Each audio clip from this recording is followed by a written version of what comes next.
16, de 1 a 8.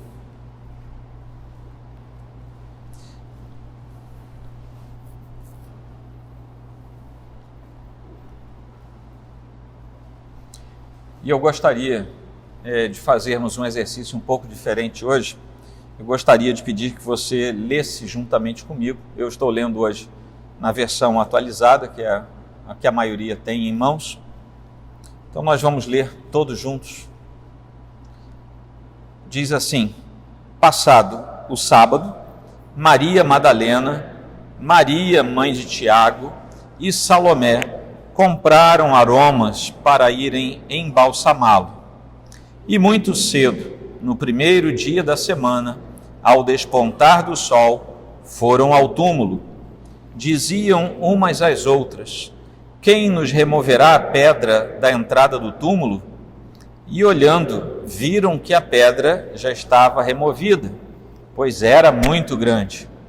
Entrando no túmulo, viram um jovem assentado ao lado direito, vestido de branco, e ficaram surpreendidas e atemorizadas. Ele, porém, lhes disse: não vos atemorizeis, buscais a Jesus, o Nazareno, que foi crucificado. Ele ressuscitou, não está mais aqui. Vede o lugar onde o tinham posto. Mas ide, dizei a seus discípulos e a Pedro, que ele vai adiante de vós para a Galiléia. Lá o vereis, como ele vos disse. E saindo elas, fugiram do sepulcro, porque estavam possuídas de temor e de assombro, e de medo nada disseram a ninguém. Agora eu gostaria de propor um segundo exercício a vocês nessa leitura. Como vocês sabem, o povo, na sua maioria, lê, tem muito pouco tempo na história. O texto bíblico originalmente foi feito para ser ouvido. Vocês já notaram isso? O povo era conclamado, alguém lia e todo mundo ouvia. Não era assim que funcionava? Eu gostaria de pedir, e agora não tem nada de místico não, tá? Nós acabamos de ler o texto. Eu queria pedir que você fechasse os seus olhos. E eu vou ler devagarzinho de novo. E eu queria que você mergulhasse na cena que está descrita aqui, na pena de Marcos, o evangelista. Vamos lá. Passado o sábado, Maria Madalena, Maria, mãe de Tiago, e Salomé compraram aromas para irem embalsamá-lo. E muito cedo, no primeiro dia da semana, ao despontar do sol, foram ao túmulo. Diziam umas às outras: quem nos removerá a pedra da entrada do túmulo? E olhando, viram que a pedra já estava removida, pois era muito grande. Entrando no túmulo, viram um jovem assentado ao lado direito, vestido de branco, e ficaram surpreendidas e atemorizadas. Ele, porém, lhes disse: não vos atemorizeis, buscais a Jesus, o Nazareno, que foi crucificado. Ele ressuscitou e não está mais aqui. Vede o lugar onde o tinham posto. Mas ide, dizei a seus discípulos e a Pedro que ele vai adiante de vós para a Galiléia. Lá o vereis, como ele vos disse. E saindo elas, fugiram do sepulcro, porque estavam possuídas de temor e de assombro e de medo. Nada disseram a ninguém.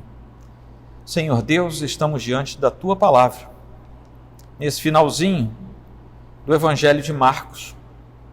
E queremos nesta noite, Senhor, meditar sobre a ressurreição do Senhor. Este é o fato mais importante que nós temos a comemorar como igreja cristã. E nós estamos diante de um dos textos que nos fala isso.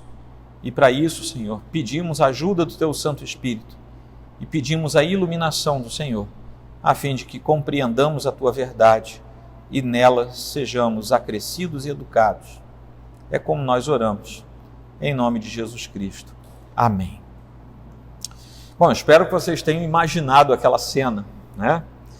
Que, se você prestar bem atenção, não é uma cena natural. Né? Quem já foi a um cemitério, você imagina, né? Você tem aqui as covas, as gavetas, mas em cemitérios comuns você também tem aqueles jazigos de família, e não uma caverna como era aqui no tempo de Jesus, mas imagino você assim, naturalmente, eu vou entrar aqui num jazigo, né? Não sei de nada, mas eu vou entrar aqui. Não é uma coisa normal que as pessoas gostem de fazer. Mas esse relato diz respeito exatamente a algumas mulheres que resolveram fazer isso por sua livre iniciativa, e nós vamos ver o que aconteceu ao longo desse texto. A ressurreição certamente é o clímax do Evangelho, é o ápice. Nós temos ressurreições, bênçãos, multiplicações. Nós temos uma série de coisas maravilhosas e belas narradas nos Evangelhos e ao longo de toda a Escritura, porém nada alcança o clímax da ressurreição do Senhor, porque tudo aponta para a obra da cruz, e a obra da cruz é consumada exatamente na ressurreição do Senhor. O Evangelho de Marcos, ele é muito objetivo, então a mensagem que está aqui em Marcos é muito objetiva, e nesse trecho em particular, nós temos a narrativa de como os discípulos do Senhor descobriram que Jesus não estava mais lá. Buscais a Jesus, o Nazareno, que foi crucificado, e ele ressuscitou, não está mais aqui, vede o lugar onde ele foi posto. Essa mensagem dada por um anjo, nós sabemos que é um anjo, não porque Marcos falou, mas porque Mateus disse que era um anjo, no seu texto sinótico. Mas o fato é que após a ciência, o conhecimento que os discípulos tiveram, começa uma jornada de alegria e de salvação, que se prolonga pelos tempos afora e chega até nós nesta noite. Nenhum de nós aqui poderia ter a alegria da salvação se o Senhor estivesse no túmulo. Mas nós temos a alegria da salvação porque o Senhor não está onde todo morto costuma ficar, que é enterrado em algum lugar. Na melhor das hipóteses, cremado e espalhado pelos lugares. Mas naturalmente o Senhor não permaneceu enterrado, sepultado. Ele saiu da sepultura saiu, nós cantamos aqui hoje. E certamente há muito mais coisa para contar. Muito mais coisa que não chegou a ser registrado, e João, lá no final do seu Evangelho, capítulo 20, versículo 31, diz, foram registrados a respeito das palavras do Evangelho que ele próprio tinha escrito, foram registradas para que creais que Jesus é o Cristo, o Filho de Deus, e para que crendo tenhas vida em seu nome. Esse é o motivo do porquê tudo que está registrado foi registrado para nós. No entanto, há um sem fim de coisas que não foi registrado, e o próprio João diz que não caberiam nos livros, caso fosse possível escrevê-los. Mas esta é uma passagem que fala da luta da fé, é uma passagem que fala do confronto dos sentimentos numa ordem espiritual, porque tudo o que acontece a partir da ressurreição do Senhor vai para a transcendência do mundo natural e material. É algo que acontece no universo imaterial, no universo espiritual, e que se reflete diretamente em nós, que estamos aqui no mundo material. No entanto, que almejando algo que ainda não vimos com os nossos olhos, passamos a vislumbrar pelos olhos da fé, algo para o que já estamos sendo preparados, e algo cuja porta, cuja porta já foi aberta para a nossa entrada. E essa porta foi aberta por causa de Jesus Cristo, em seu ato vicário em nosso favor.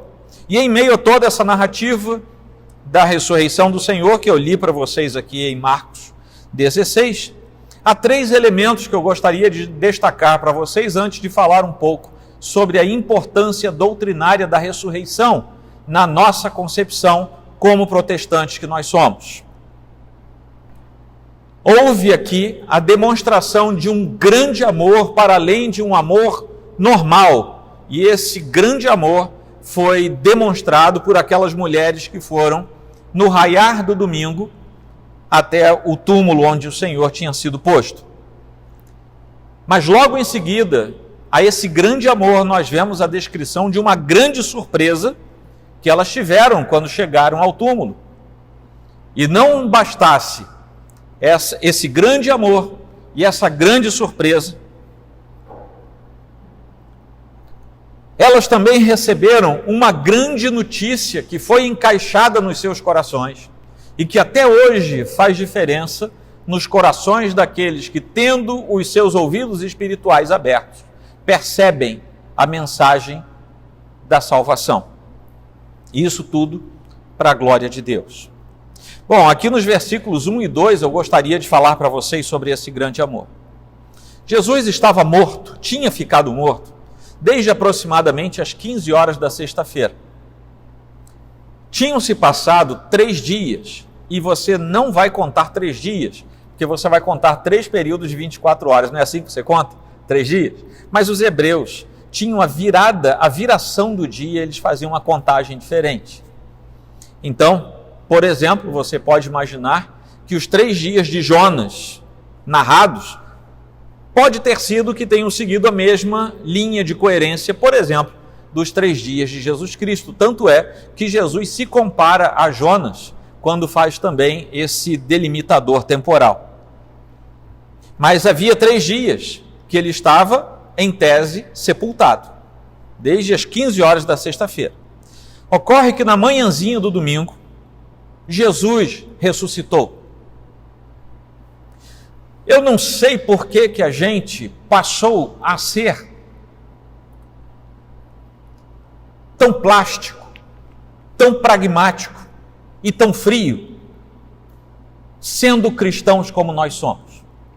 Cada vez que a gente lesse um texto da Escritura, cada vez que a gente argumentasse, cada vez que a gente se lembrasse que o Senhor ressuscitou, aquilo era para nos dar frêmitos e êxtase. Mas a gente simplesmente passa pela informação.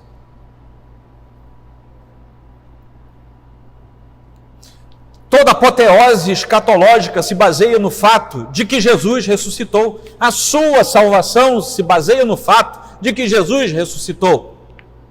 O fato de que você vai ressuscitar um dia se baseia no fato de que Jesus ressuscitou. O fato de que você anseia pela vida eterna se baseia no fato de que Jesus ressuscitou. Outras tradições próximas do cristianismo, por exemplo, enlevam o fato de que Jesus morreu.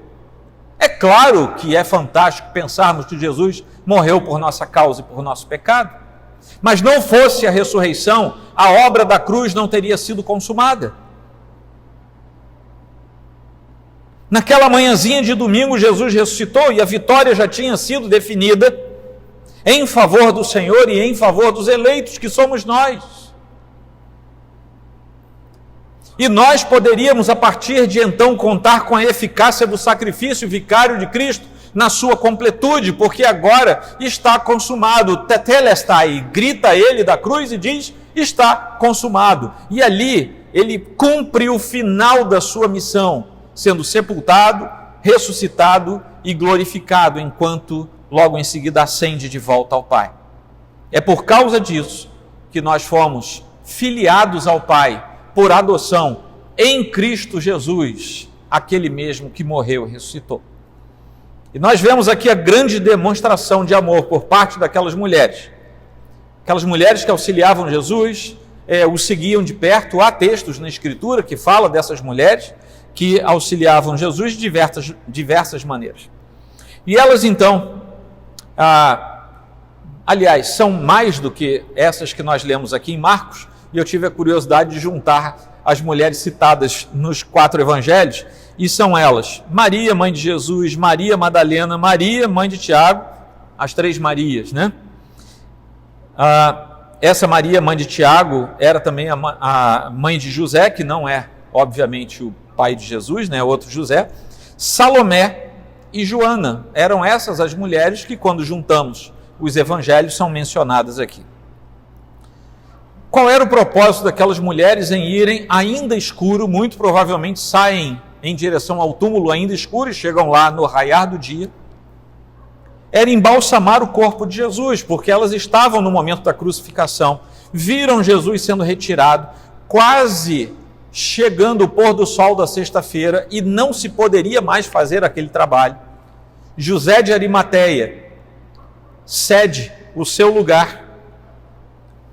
O corpo de Jesus vamos dizer assim, borrifado com aromas caros, inclusive, nós temos a informação disso. Mas aquelas mulheres assistiram o horror da cruz, viram Jesus absolutamente deformado, morto, sendo tirado de qualquer jeito da cruz, sendo tratado rapidamente para ser posto no sepulcro, porque não havia tempo para cuidar dele. E elas sabiam que não tinha acontecido o ritual de preparação de um corpo para o sepultamento como deveria acontecer. Ora, a essa altura do campeonato, domingo de manhãzinha, vamos nos lembrar que na noite do sábado terminava o dia do descanso dos hebreus. Eu não sei se abriram comércios em Jerusalém, era Páscoa, a cidade estava cheia de gente, é possível que os mercadores tenham aberto novamente. Eu sei que diz a Escritura que elas compraram especiarias e na manhãzinha do domingo se dirigiram ao túmulo, com a finalidade única de ungir o corpo de Jesus, de deixá-lo preparado, uma vez que ele já estava enfaixado em tiras de linho, né? E por cima das tiras se colocava um grande pano envolvendo o defunto naquele tempo, e não era enterrado como nós costumamos fazer, era uma abertura, como se fosse uma cova, uma caverna. A pessoa era posta lá dentro numa espécie de mesa feita de pedra, geralmente, o corpo era deixado ali e se lacrava aquilo ali. Lembrem-se da ressurreição de Lázaro, porque há uma descrição muito parecida com essa aqui. Pois bem, o corpo morto ainda não tinha sido devidamente ungido, mas o corpo vivo já tinha sido ungido para a sua morte. Porque lá em Marcos 14, nós vemos a descrição de quando o Senhor é ungido, e ele próprio diz que tinha sido ungido já para a sua morte. Logo cedinho, nas primeiras horas do domingo, aquelas mulheres chegaram até o túmulo com aromas para colocarem sobre Jesus. Embora talvez tenham sido as últimas a sair do Gólgota, de perto da cruz, foram as primeiras a chegar ao túmulo no domingo. Estavam com pressa, porque corpos se decompõem. Estavam com pressa, porque amavam Jesus. Estavam com pressa, porque tinham uma missão a cumprir para com o Senhor, e não queriam deixar a sua missão sem cumprimento. Sabendo nós desse grande amor, entre os versículos 3 e 5, nós vamos ver que houve uma grande surpresa para elas. Porque no caminho até o túmulo, as mulheres foram conversando entre si. O diálogo aqui é muito sucinto, mas elas foram conversando, como é que a gente vai fazer para tirar aquela pedra enorme? Lembra que a gente estava ali, quando puseram o corpo do Senhor lá dentro, puseram uma pedra enorme. Como é que a gente vai tirar aquela pedra? Quem nos removerá a pedra? Mas quando chegaram ao campo de visão do túmulo e olharam para lá, a primeira surpresa já veio sobre elas. O túmulo está aberto, a pedra foi rolada. E era uma pedra muito pesada, que precisava ser rolada. Vários homens empurravam aquela pedra, e quando ela chegava, só para vocês terem uma ideia, eles faziam uma espécie de canaleta na própria terra, e era uma pedra redonda, como se fosse uma pedra de moinho antiga, sabe? E aquilo ia rolando. Quando chegava no lugar em que ela fecharia a entrada do túmulo, aquela canaleta afundava. Ou seja, quando ela chegava ali, ela ficava presa ali dentro. Então era necessário uma grande força para tirar aquela pedra rolando de volta, porque ela tinha que sair daquele obstáculo e poder rolar na canaleta novamente. Mateus, por inspiração divina, nos explica o que aconteceu. Porque lá em 28, 2 e 3 de Mateus, nós lemos assim: E eis que houve um grande terremoto, porque um anjo do Senhor desceu do céu, chegou-se, removeu a pedra e assentou-se sobre ela. O seu aspecto era como um relâmpago, e a sua veste alva como a neve. Ora, aquelas mulheres imaginavam que teriam problemas para remover a pedra, quando chegaram lá, a pedra já tinha sido removida. Isso nos dá uma lição. Para de sofrer pelo que ainda não aconteceu. Eu não sei porquê, mas crente tem mania de sofrer pelo que ainda não aconteceu. Aquelas mulheres já vinham sofrendo pelo caminho. Meu Deus, quem vai tirar aquela pedra? Quem vai tirar aquela pedra para a gente? E aqui fica uma lição para nós. Deixa para enfrentar o problema quando estiver de frente para o problema. Porque quem sabe, até chegar na frente do problema, o problema não existe mais. E você sofreu. Foi tomar remédio de tarja preta. Foi parar no médico. E quando você chega de frente para o problema, ele não existe mais. Mas aquelas mulheres, então, sabiam que haveria um selo romano, porque depois de rolar essa pedra, o governo do Império Romano ainda mandava botar um selo na pedra para ninguém romper aquilo ali. E ainda o templo mandou a sua guarda para tomar conta do túmulo. Então estava tudo arrumado, não tinha o que fazer ali. E uma coisa importante que nós temos que ter em mente é que o anjo removeu a pedra do túmulo, não para que Jesus pudesse sair, mas para que aquelas mulheres e depois Pedro e João, como nós lemos, pudessem entrar e verificar o túmulo. Lá em João, capítulo 20, versículo 19, e depois versículo 26, nós vamos ver 2 episódios em que Jesus aparece dentro de um lugar com portas fechadas, janelas fechadas, paredes lacradas, e Jesus aparece lá dentro. Portanto, Jesus ressurreto, ele podia sair do túmulo na hora que quisesse. Se ele podia entrar através das paredes, ele também podia sair através das paredes, né? Obviamente. Mas o Senhor queria que os seus discípulos tivessem plena convicção do que estava lá dentro, ou seja, nada. Além de ficarem surpresas com a remoção da pedra, também ficaram surpresas, tiveram mais 2 surpresas na verdade. Uma delas porque elas entraram, olharam para um canto e viram um jovem vestido de branco, que elas nunca tinham visto na vida, e aquele jovem que nós sabemos, por causa de Mateus, que era um anjo, começa a conversar com elas.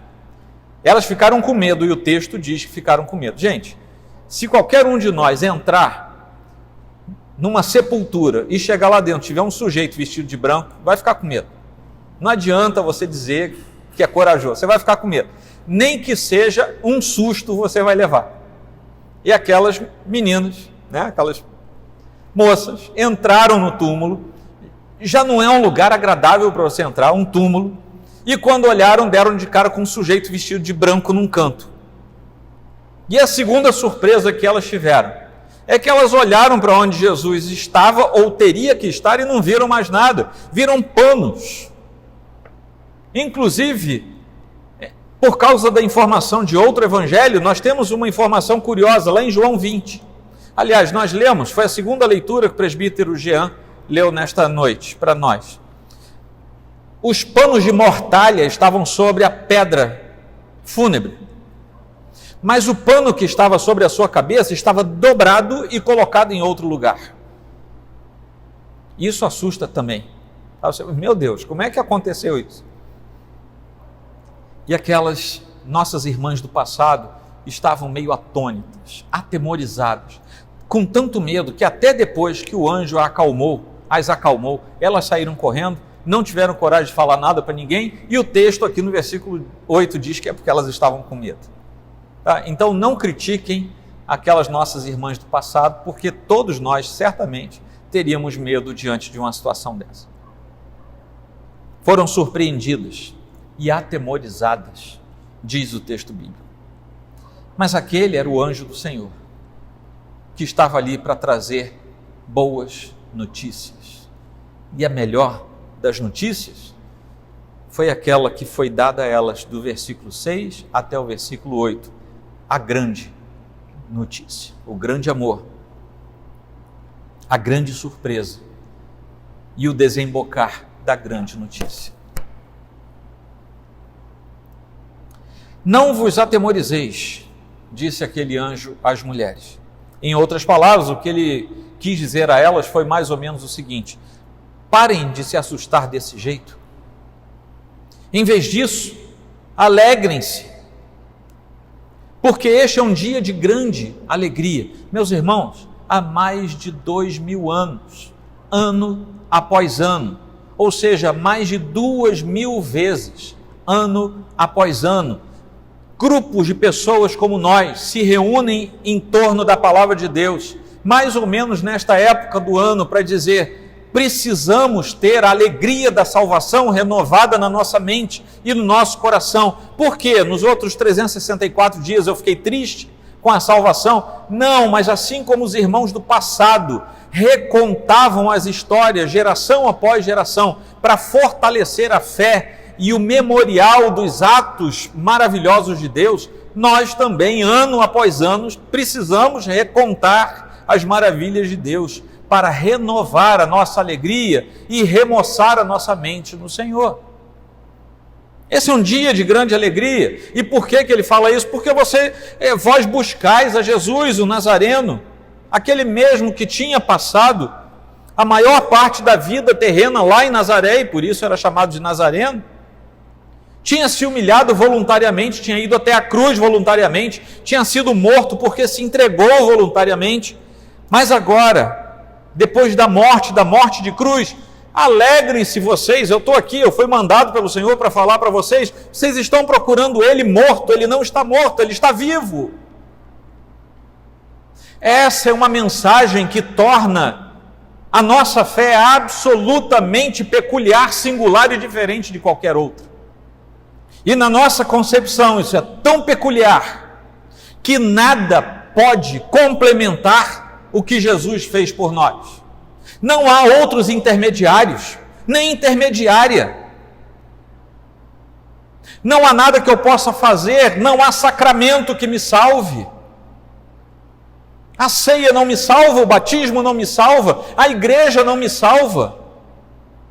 Nada além do ato vicário de Jesus Cristo salva um pecador empedernido cujo destino era o inferno, e por causa dele muda o seu destino para o céu e para a glória eterna ao lado dele próprio.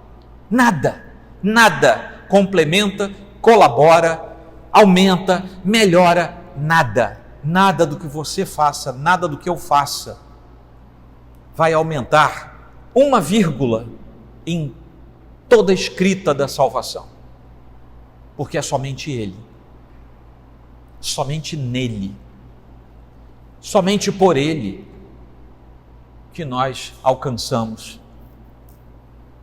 o recobrar da nossa comunhão com o Pai. Nós poderíamos esperar uma mensagem de reprovação aqui do anjo, né, gente? Porque aquelas mulheres eram hebreias, elas eram judias, elas conheciam o texto bíblico. E o anjo poderia ali naquele momento reprová-las. Mas vocês não viram as profecias? Vocês não leram as profecias? Vocês não sabiam que ele próprio não falou que precisava ir para Jerusalém ser crucificado? Ele não falou que ia destruir o templo em 3 dias, o templo, e que em 3 dias o reedificaria? Vocês não entenderam nada. Ou mesmo a mensagem de reprovação: olha, vocês vão lá onde estão os homens, Pedro, João, Tiago, e dei uma baita de uma bronca neles. Onde é que eles estavam? Saiu todo mundo fugindo, um traiu, o outro correu. Não sobrou um perto do Senhor no momento mais difícil. Mas o que nós vimos aqui é que, uma vez que o Salvador foi identificado como aquele que é o ressurreto, a primícia da ressurreição, a partir disso nada mais importa. Seus pecados, os meus pecados, os pecados de Pedro, os pecados de Maria, os pecados de quem? Diante da obra de Cristo, serão lançados no mar do esquecimento. O que o Senhor está nos dizendo aqui nesta noite é que, se você já é do Senhor, nenhuma acusação resta sobre você. E se você não é do Senhor, e se nesta noite o Senhor passar a habitar o seu coração, nada de hoje para trás faz qualquer sentido na presença de Deus, porque tudo o Senhor esquece em função do seu perdão, que é perfeito e é eterno. Não vemos aqui palavras de reprovação, nós vemos palavras de ânimo, de perdão e de esperança sendo renovados no Cristo ressurreto. Então elas viram não apenas que o lugar estava vazio, ouviram aquele jovem que nós sabemos que era o anjo, viram um pano, né, o que a gente costuma chamar de sudário, né, na tradição, o sudário largado sobre a pedra, viram um paninho dobrado em outro lugar, aquelas bandagens de linho todas espalhadas, devem ter sentido aquele cheiro das especiarias, ainda não tinha dado tempo de começar putrefação, até porque a palavra do Senhor já tinha dito que não veria corrupção o corpo do Senhor, então não houve mau cheiro, talvez aquele cheiro dos aromas, né, da sexta-feira à noite, à tardinha, sendo postos sobre o Senhor e que certamente impregnaram os tecidos que estavam lá.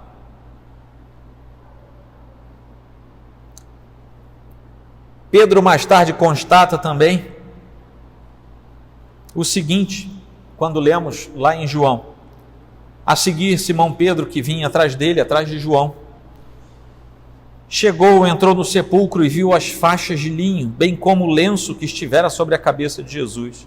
Ele estava dobrado à parte, separado das faixas de linho.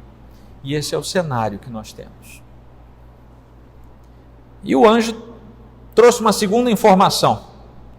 Vão e digam a seus discípulos e a Pedro que o Senhor Jesus vai na frente deles e vai até a Galileia e que lá vocês vão poder vê-lo. Porque ele falou isso para vocês, ele vai cumprir isso. Então essa era a mensagem para eles ali. Marcos aqui não nos conta sobre as mulheres entregando a mensagem aos discípulos, nem sobre uma revelação pessoal de Jesus às mulheres, também não nos conta como foi o encontro de Jesus com os discípulos na Galileia. Marcos nos deixa em suspense ao final do seu texto. O Evangelho de Marcos é cheio de manifestações inesquecíveis do poder, do amor, da misericórdia de Jesus Cristo. E a grande lição que nós aprendemos aqui é a respeito daquilo que o Senhor preparou para aqueles que o amam e que estão na expectativa da sua vinda. Mas Marcos, se não nos dá um monte de informações que os outros evangelhos nos dão, porque há vários documentos antigos em que o Evangelho de Marcos termina aqui, no versículo 8. Quando nós temos o Evangelho de Marcos indo até o versículo 20, nós chamamos isso, em escritologia, de o final longo de Marcos. Mas o fato é que quando juntamos os Evangelhos, nós sabemos da história toda. Mas Marcos nos entrega a maior e mais bela mensagem de todos os tempos. Não tenham medo, disse ele. Vocês estão procurando Jesus, o Nazareno, que foi crucificado. Ele ressuscitou, não está aqui. Vejam o lugar onde o haviam posto. Vão e digam aos discípulos dele e a Pedro. Ele está indo adiante de vocês para a Galileia. Lá vocês o verão, como ele lhes disse. Eu li agora em outra versão para vermos melhor.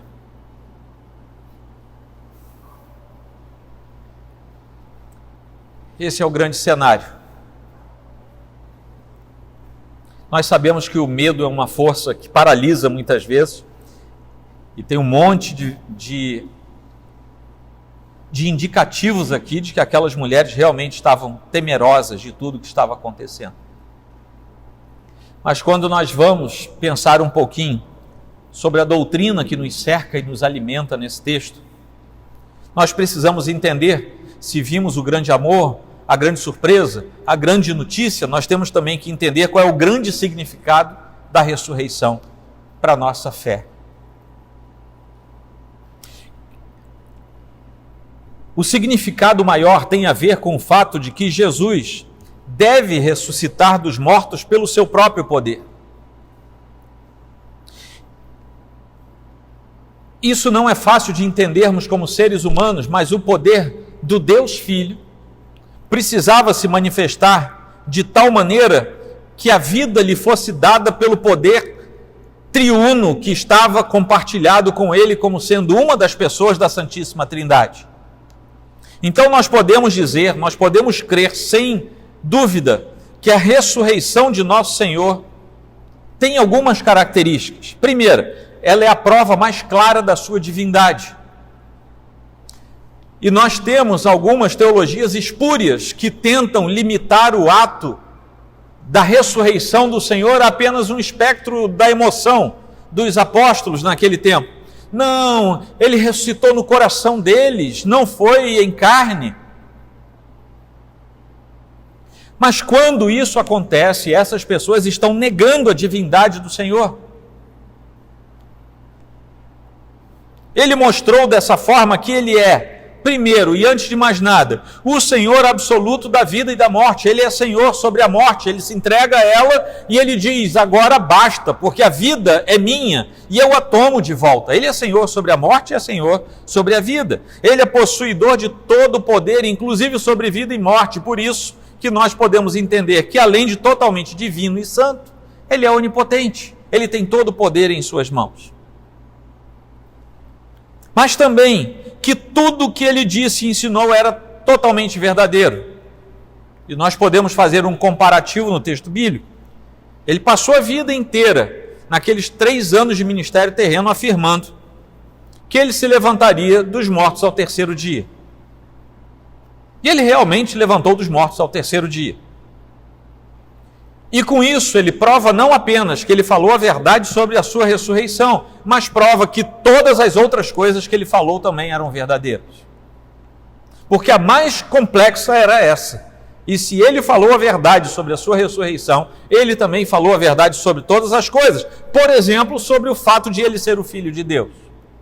Por exemplo, sobre ele dizer para quem o ouviu naquele tempo, que ele era o sumo pastor, que ele ia falar e aqueles que fossem suas ovelhas iam entender e andar atrás dele. Por exemplo, quando ele diz que ele é a verdade e a vida, o caminho. Por exemplo, quando ele diz que ele é o conduto até o Pai. Por exemplo, quando ele diz que o Pai e ele são um, e que ele, diante de Deus, o Pai diz, assim também, Senhor, eu quero que eu e eles sejamos um. Tudo isso é verdade. E a ressurreição também é para nós a prova e a promessa da nossa própria redenção. Isso porque a sua paixão e a sua morte foram totalmente agradáveis a Deus. E agradáveis a tal ponto que ao sermos recompensados pela compreensão da ressurreição do Senhor, nós também somos recompensados por sabermos que também haveremos de ressuscitar, não hoje, mas naquele último e glorioso dia, porque essa é fala também do Senhor Jesus. E ao cumprir todo esse ministério, inclusive a sua morte e ressurreição, ele satisfaz o coração do Pai, e por isso, aqueles que pertencem ao Pai são inscritos na família do próprio Deus. Há um outro detalhe, como Paulo escreve lá em 1 Coríntios 15, 17 e 20. E se Cristo não ressuscitou, é vã a vossa fé. E ainda permaneceis nos vossos pecados. Mas, de fato, Cristo ressuscitou dentre os mortos, sendo ele as primícias dos que dormem. Paulo está nos dizendo o seguinte: se Cristo não ressuscitou, você não tem por que ser cristão. Vai para casa, vai fazer outra coisa da vida. É vã essa sua religião. Agora, ele ressuscitou. E porque ele ressuscitou, isso é verdade, ele faz parte dos primeiros frutos daqueles que morreram. aqueles que dormem aqui é um eufemismo para dizer aqueles que estão mortos. O que quer dizer, assim como Cristo ressuscitou estando morto, todos os que estiverem mortos haverão de ressuscitar. Uns para a glória eterna, outros para a perdição eterna, mas todos haverão de ressuscitar. Terceiro ponto é que a ressurreição de Jesus Cristo é a promessa da nossa própria ressurreição. Além de termos a promessa da redenção, temos a promessa da ressurreição. Ainda nesse capítulo 15 de 1 Coríntios, o apóstolo São Paulo diz assim: visto que a morte veio por um homem, também por um homem veio a ressurreição dos mortos. Porque assim como em Adão, o primeiro homem, todos morrem, assim também todos são vivificados em Cristo. E nós podemos então comparar essas palavras de Paulo com as palavras do próprio Senhor Jesus, quando ele diz o seguinte: eu sou a ressurreição e a vida. Quem crê em mim, ainda que morra, viverá, e todo que vive e crê em mim não morrerá eternamente. Nós temos a promessa, se Cristo morreu e ressuscitou, nós temos a promessa da redenção e na sequência nós temos a promessa da ressurreição final. E se Cristo comprovadamente não era um mentiroso, e os seus atos e os seus frutos demonstraram isso, por que eu teria que imaginar que dessa vez ele mentiu? Lá em João 11, como eu acabei de ler, Jesus fala daquela maneira. Mas lá em João 5, Jesus também diz assim: não vos maravilheis disto, porque vem a hora em que todos os que se acham nos túmulos ouvirão a sua voz e sairão, os que tiverem feito bem para a ressurreição da vida, e os que tiverem praticado o mal para a ressurreição do juízo. E é por essa razão que o credo apostólico traz, hoje inclusive nós vamos recitá-lo como afirmação da nossa fé. O credo apostólico traz no seu 11º artigo: creio na ressurreição da carne. Isso é essencial para o pensamento cristão. Se alguém se diz cristão e não crê na ressurreição final, não é cristão. Se alguém se diz cristão e não crê que Jesus morreu e ressuscitou, não é cristão. Eu não preciso ser politicamente correto, eu preciso ser biblicamente correto. E ainda lá na cruz, o lugar de suplício da máxima humilhação, Cristo já havia conquistado tudo pelos eleitos, pelos filhos, por aqueles que o Pai já tinha lhe dado desde a eternidade pretérita. E o que para o mundo parecia ser uma demonstração de perda, de derrota e de fraqueza, era, na verdade, o fato glorioso de que Jesus estava fazendo uma redenção cósmica acontecer. Por que uma redenção cósmica? Porque aquele ato vicário do Senhor salvaria os eleitos para a glória eterna diante de Deus. Também o ato vicário de Cristo promulgaria juízo eterno sobre os impenitentes. Mas também a criação que geme por sua redenção teria a sua redenção prometida, a sua restauração prometida pelos atos perfeitos de Cristo. Era muito mais do que Cristo dizendo lá na cruz: eu estou morrendo para salvar a Lorena, salvar o Marçal. Era muito mais, embora a Lorena e Marçal sejam importantes no projeto do Senhor, mas é muito mais do que isso. É toda a criação sendo redimida pelo Senhor. A morte e o inferno não tem mais a última palavra. Os opressores e aqueles que insistem na violência, como naquele tempo, e assim também como hoje, violência, injustiça, sofrimento, todos têm a promulgação daquilo que é justo perante os olhos de Deus e haverão de prestar contas. E é somente com base na ressurreição do Senhor que nós podemos dizer que o domínio da humanidade foi restaurado e foi cumprido em Cristo Jesus. Pela santificação do Senhor, nós somos santificados. Por causa da declaração do reinado de Cristo perante esse mundo, é que é assegurado que nós teremos também a nossa participação perfeita e eterna no reino do Senhor. Afinal de contas, Ele é o Rei dos Reis e é o Senhor dos Senhores. Ele é o nosso Deus. Cristo já é um rei, já tem seu reino, Ele já reina.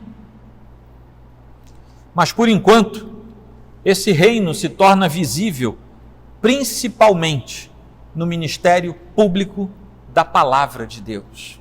É através do ministério público da Palavra de Deus que o reino de Deus é perceptível diante da natureza caída do homem. E quando nós falamos o ministério público da Palavra de Deus, estamos falando da Igreja do Senhor. Porque a Igreja do Senhor recebeu a comissão de ir e pregar o Evangelho a toda criatura, a batizar em nome do Pai, do Filho e do Espírito Santo e a fazer discípulos de toda parte. A Igreja recebe essa comissão.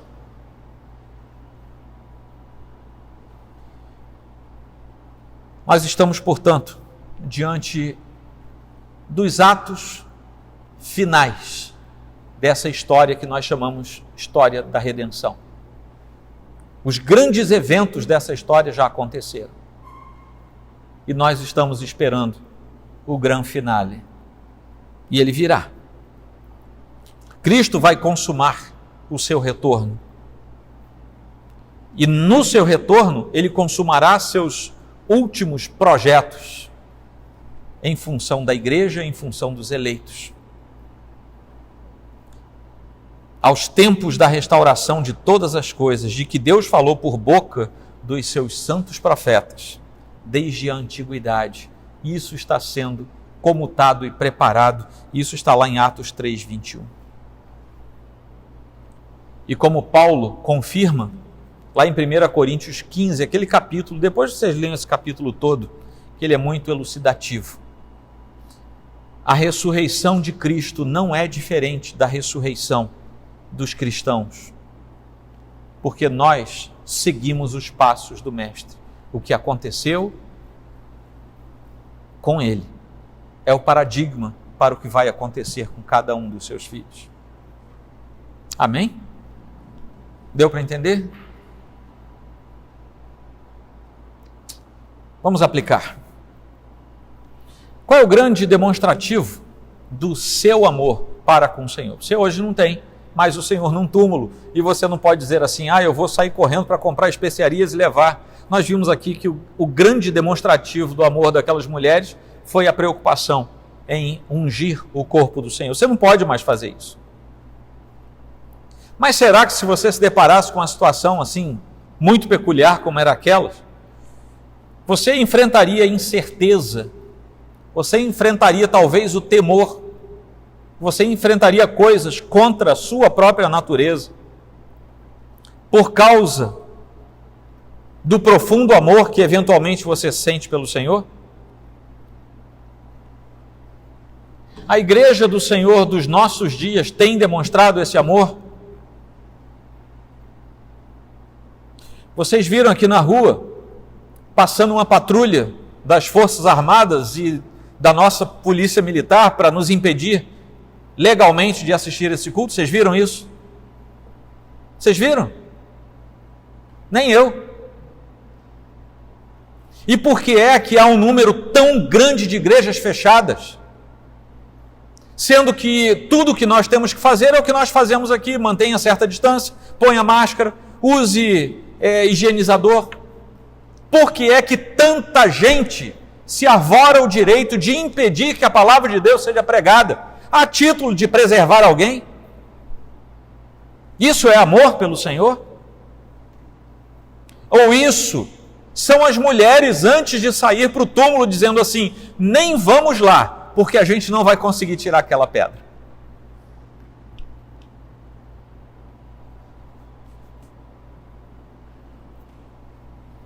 Essa é uma pergunta para a gente se fazer. E é uma pergunta para aplicar na sua vida. Uma outra questão para aplicarmos. Você ainda fica espantado com as coisas do Senhor? Aquelas mulheres se assustaram. E eu falei que elas tinham todo o direito de se assustar. Todos nós aqui ficaríamos assustados. Mas será que a gente ainda se assusta com as coisas do Senhor? E isso ainda gera medo na nossa alma? Será que ainda gera medo na nossa alma?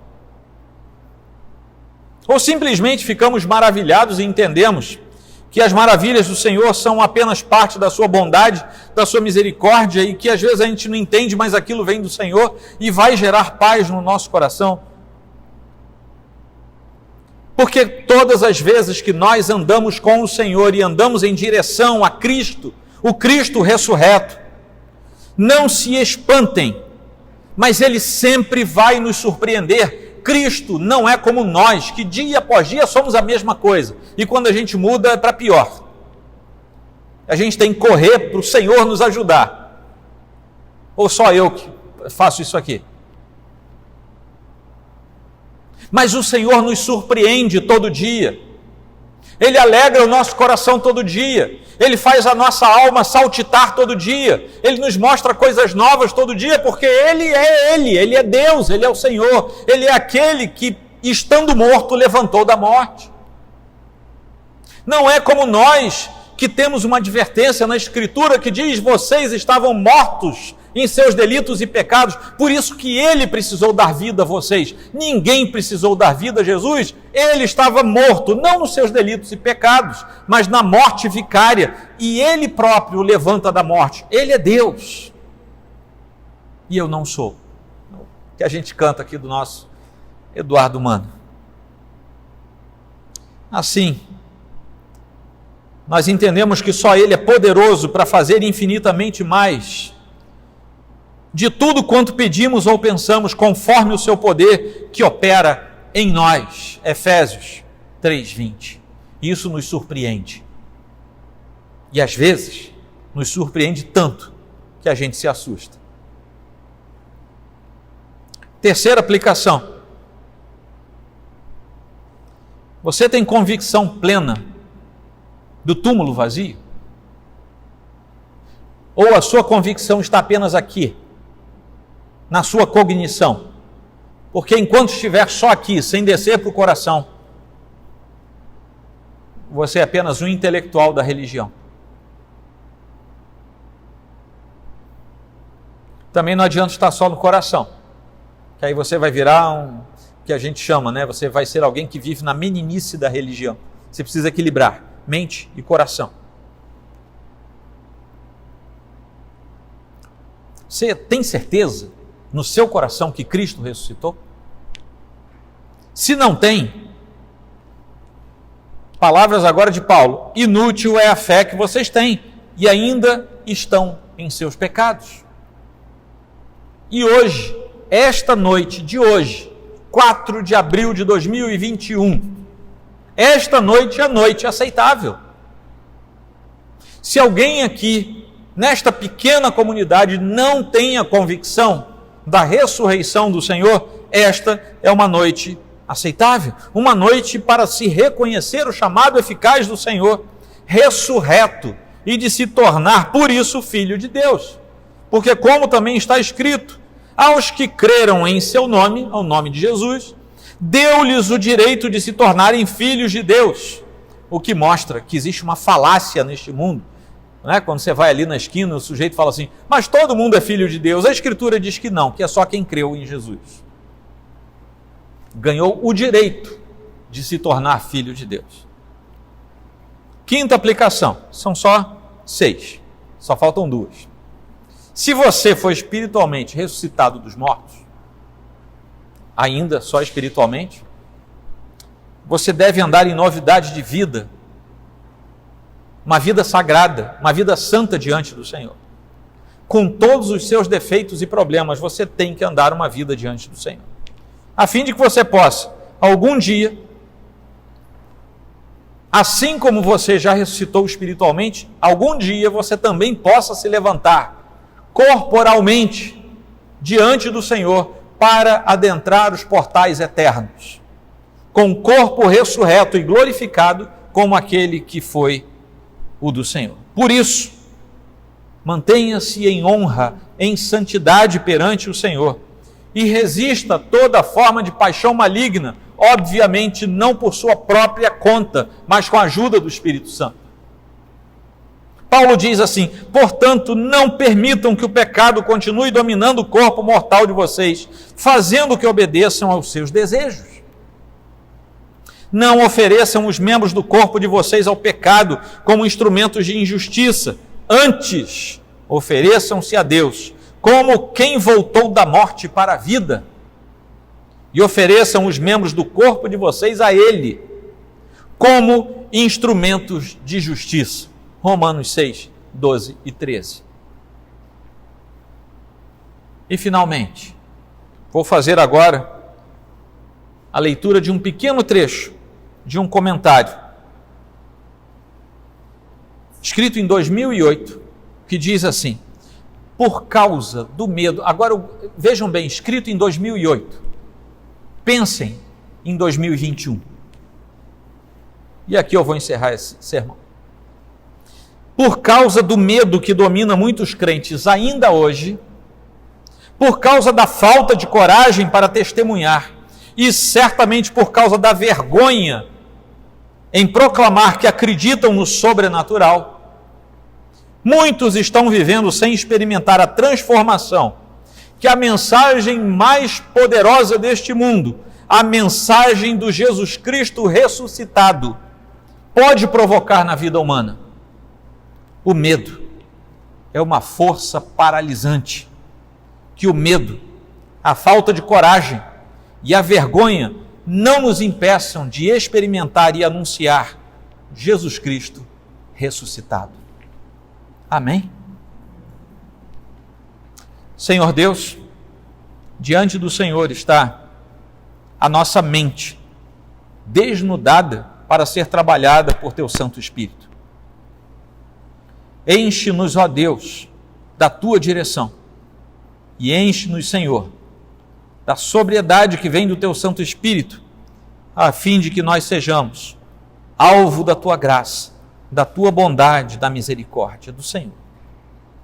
Que nós sejamos conscientes de Jesus Cristo e este, não apenas crucificado, mas ressurreto dentre os mortos. Ele, que é o padrão, é o paradigma da nossa vida com o Senhor. Que Ele preencha ainda vazios que eventualmente hajam em nós. Que Ele salve pessoas nesta noite. Que Ele conduza seus filhos a uma vida melhor, mais santa. E que nós assim sejamos, ó Deus, filhos fiéis, decentes na Tua presença. E que o nosso testemunho seja um testemunho digno de filhos do verdadeiro Deus. É como nós oramos, no nome de Cristo, Senhor nosso. Amém.